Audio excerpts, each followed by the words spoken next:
आचार्य भगवान यहाँ पर ये बता रहे गुणों का खजाना, द्रव्य गुण और पर्याय। बोलो क्या? द्रव्य गुण और पर्याय, इन तीनों में ध्यान रख के चलना। द्रव्य का स्वरूप क्या है? तो गुण और पर्याय की समूह का नाम क्या है? द्रव्य। द्रव्य किसे कहते हैं? गुण। और पर्याय के समूह का नाम क्या है? द्रव्य। और जिसमें क्या पर्याय किसमें होती? द्रव्य में ही पर्याय उत्पन्न होती है। जैसे जीव द्रव्य के गुण क्या है? ज्ञान, दर्शन, सुख, वीर। बोलो क्या? ज्ञान, दर्शन, सुख, वीर। पुद्गल के गुण क्या है? स्पर्श, रस, गंध, वर्ण। धर्म द्रव्य का गुण क्या है? गमन, हेतुत्व। अधर्म द्रव्य का गुण क्या है? स्थिति, हेतुत्व। आकाश द्रव्य का गुण क्या है? अवगाहना, हेतुत्व। और काल द्रव्य का गुण क्या है? वर्तना, हेतुत्व। प्रत्येक द्रव्य में गुण पाए जाते हैं। बोलो प्रत्येक द्रव्य में गुण पाए जाते हैं। शक्कर का गुण क्या है? बोलो जी, शक्कर का गुण क्या है? मीठा। नींबू का गुण क्या है? खट्टा। मिर्ची का गुण क्या है? नमक का गुण क्या है? खारापन। नमक का गुण खारापन है। और आंवले का गुण क्या है? कसायलापन एक आंवले का गुण है। और हमारी आत्मा का ज्ञान और दर्शन, ये हमारी आत्मा के गुण है। ऐसा कोई व्यक्ति नहीं है संसार में जिसमें गुण ना हो, और ऐसा भी कोई व्यक्ति नहीं है जिसमें कोई दुर्गुण ना हो, है ना? दुर्गुण भी है और गुण भी है। दुर्गुणों का नाश होता है, गुणों का कभी नाश नहीं होता है। तो ऐसे गुणों का खजाना, अनंत गुण हमारे अंदर क्या है? भरे हुए हैं। कितने गुण भरे हुए हैं?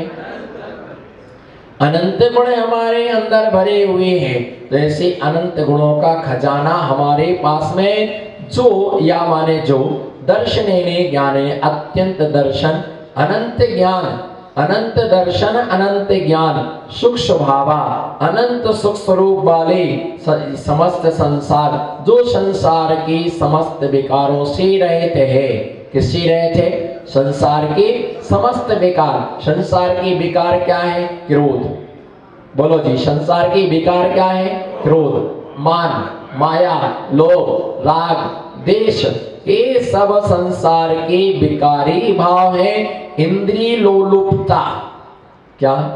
इंद्रिय लोलुपता, भोगने की इच्छा, देखने की इच्छा, खाने की इच्छा, पीने की इच्छा, सोने की इच्छा, ये सब हमारे, ये सब क्या है? विकारी भाव है। कौन सी भाव है? ये सब संसार के विकारी भाव है। जन्म और मरण संसार का विकारी भाव है। बोलो जन्म और मरण संसार का विकारी भाव है। संयोग और वियोग। बोलो वैद्य साहब जी, संयोग और वियोग ये संसार का विकारी भाव है। शादी होना संसार का विकारी भाव है।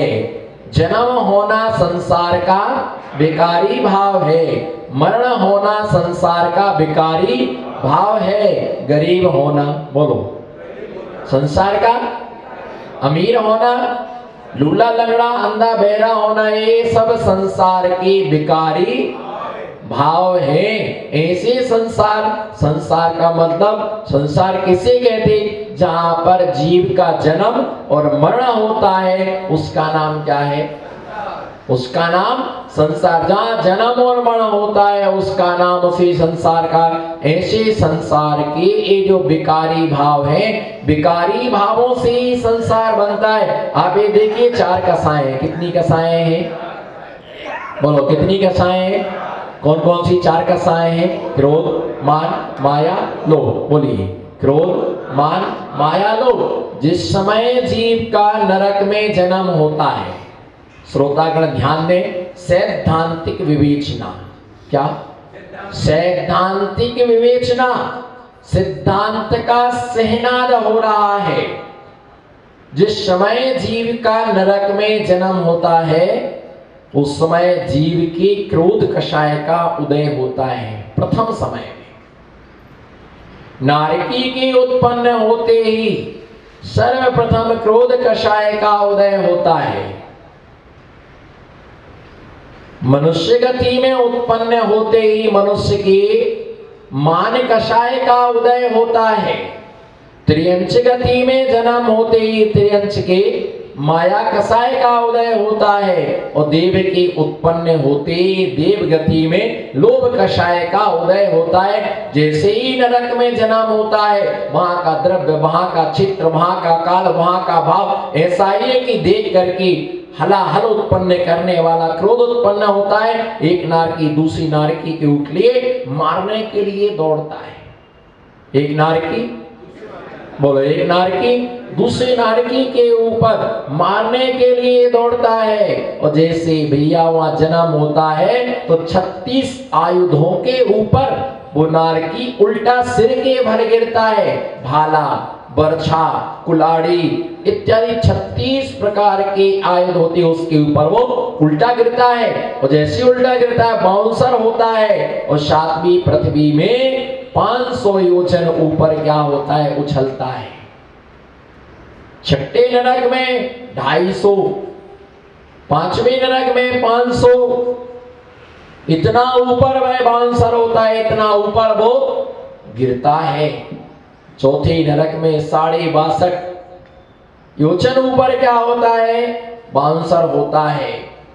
तीसरे नरक में 31 योजन, दूसरे नरक में 15 योजन और प्रथम नरक में 7 योजन बाउंसर होता है।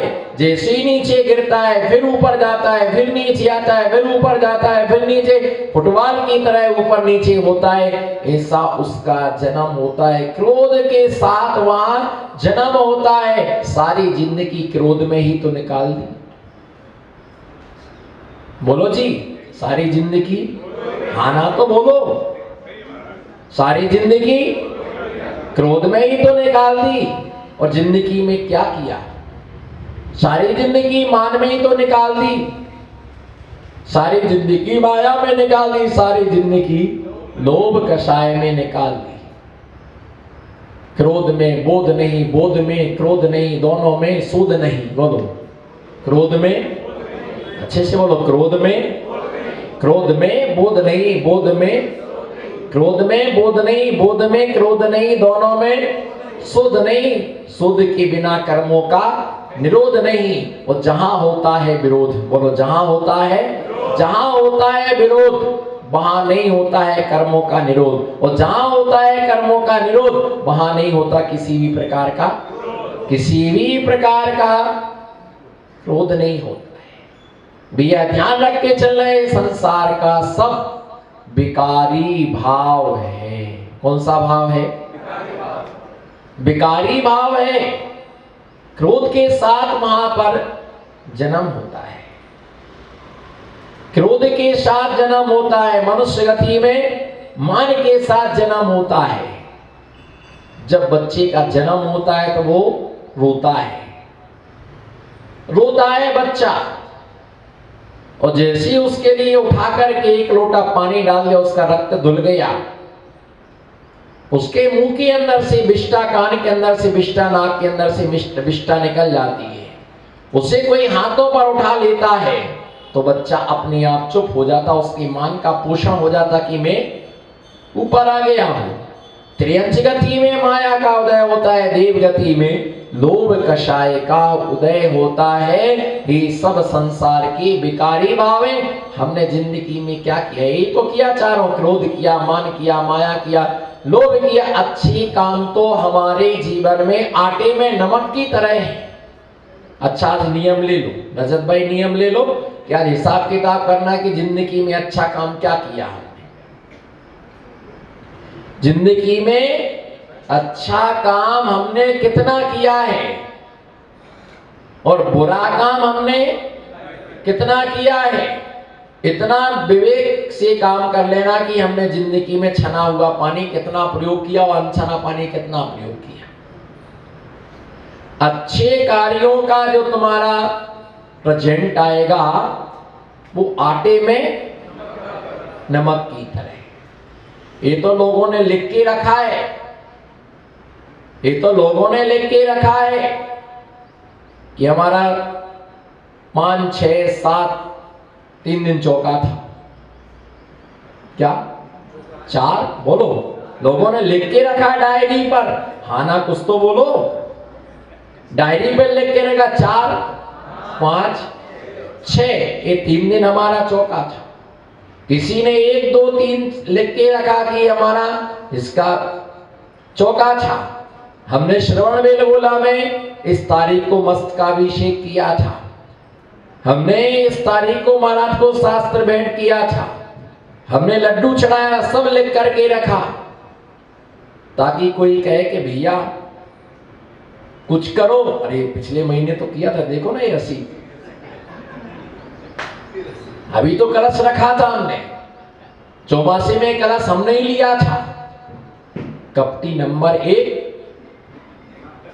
चौमासी में कलश। तो बोले भैया उसने बहुत शुभकामनाएं, बहुत आपको शुभकामनाएं, आपका इतना पुण्य, आप महान भाग्यशाली हैं, आपने चौमासी में कलश लिया, इतना बड़ा आपका पुण्योदय। फिर जब उसने 100 गुणगान कर लिए तो बाद में बताया वो 11,000 वाला कलश लिया था, और वो समझ रहा कि आपने बड़ा वाला कलश लिया था। महारथी बने थे आप, क्या बड़ा नहीं भैया, बड़ा कहाँ, आपने कहाँ इतना पुण्य है, बोलो अपना यहाँ, बोलो अपना कहाँ इतना पुण्य भैया, तो बड़े बड़े लोगों का, बोलो ना, ये तो बड़े बड़े लोगों का काम है। हम छोटे मोटे लोग कहाँ वो कलश ले सकते हैं। हाँ सही है, आप छोटे मोटे लोगों का काम नहीं है। छोटे मोटे लोग तो अस्पताल में डॉक्टर को ही चढ़ा सकते हैं, बड़े लोग तो डॉक्टरों को ही चढ़ा सकते हैं, लद्दाख जाके चढ़ा सकते हैं।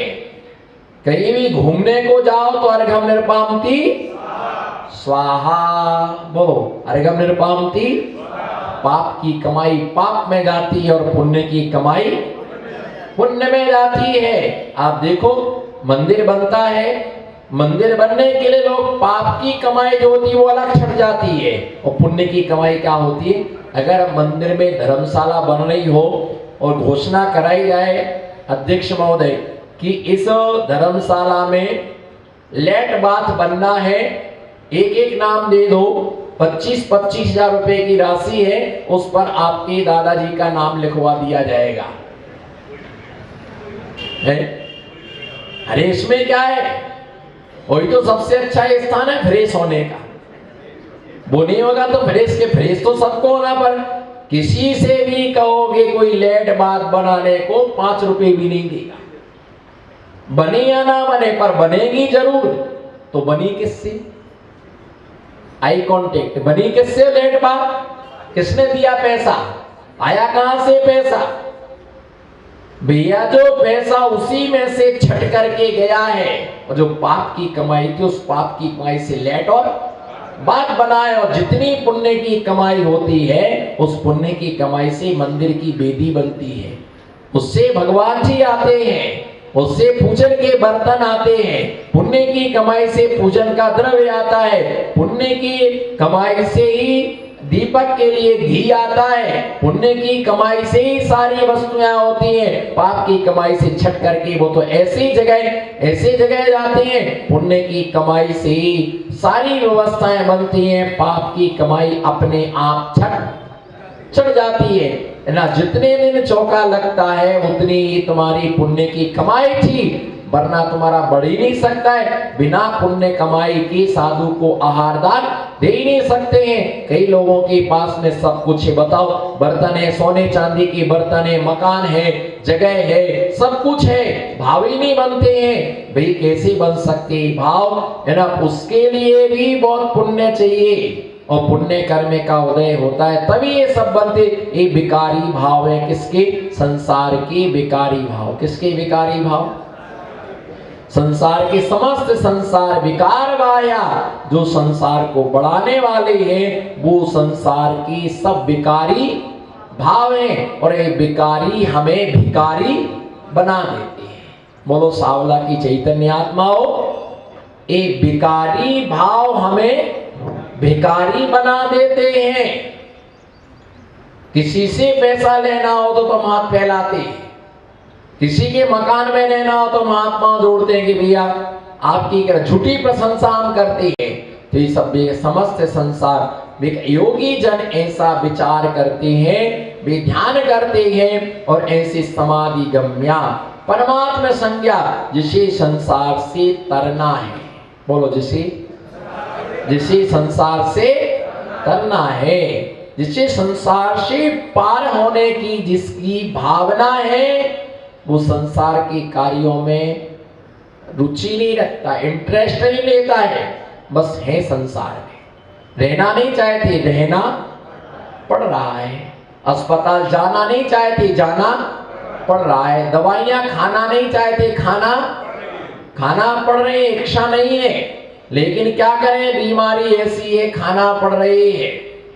घर में एक डिब्बा ऐसा रहता है, पेशाब जी, घर में एक डिब्बा ऐसा रहता है, बोलो ना, घर में एक डिब्बा जिसमें टिंचर, ट्यूब, पट्टी, बैंडेड, कैंची, सारा सामान उसमें रखा रहता है, सब रखा है, बस देर किस चीज की है, इंतजार किसका है? बोलो, हाँ ना तो बोलो, इंतजार किसका है? लगे तो लगाए। अब सबकी पट्टी रखी, टिंचर रखा है ना, वो साफ करने के लिए रुई वगैरह सब रखी है, बस इंतजार है कि किसी को लगे और हमने बैंडेज लगाए। रखा क्यों? इसका मतलब तुमको पक्का है कहीं ना कहीं लगेगी, इसलिए रख लो। कौन अस्पताल जाए, कौन मेडिकल जाए, इसलिए एक डिब्बा में तो रखो। इसी प्रकार से भैया ध्यान रख करके चलना गोदा जी, ये ध्यान रख के चलना। मरघटा पर जगह तैयार है, मरघटा पर जगह तैयार है, लकड़ियां तैयार हैं, कफन तैयार है, ले जाने के लिए लोग तैयार हैं, आग लगाने वाले तैयार हैं, बस देर किस चीज की है? देर किस चीज की है? निपटने की। और शादी में बुलाओ तो लोग देर से आएंगे, और यदि पता चल जाए कि फलाना केस निपट गया है, देखो 5 मिनट के अंदर तो जहां का तहां आदमी इकट्ठा हो जाए, और एक ही बात कहते, जल्दी करो जल्दी करो, का बदबू आ रही था, ऐसी पाड़ते, जल्दी करो जल्दी करो जल्दी करो, और आदमी मरते ही आदमी को डिल्लप के गद्दे से जमीन पर धर दिया जाता है, नीचे उतार दिया जाता है, चद्दर से ढांक दिया जाता है। भैया सब कुछ तैयार है, बस लोगों को समाचार की जरूरत है कि समाचार पहुंचे कि फलाना आदमी मर गया है। लोग सौ कामा छोड़ करके, और विशेषता आप देखिएगा संसार की नियति कैसी है, कान खोल करके सुन लेना झांझरी जी, इस संसार की नियति कैसी है। जब शादी होती है तो दूल्हा घोड़े पर होता है, बाराती सब आगे आगे चलते हैं, और दूल्हा पीछे चलता है, और बाराती सब सुख में सब हमारे आगे होते हैं।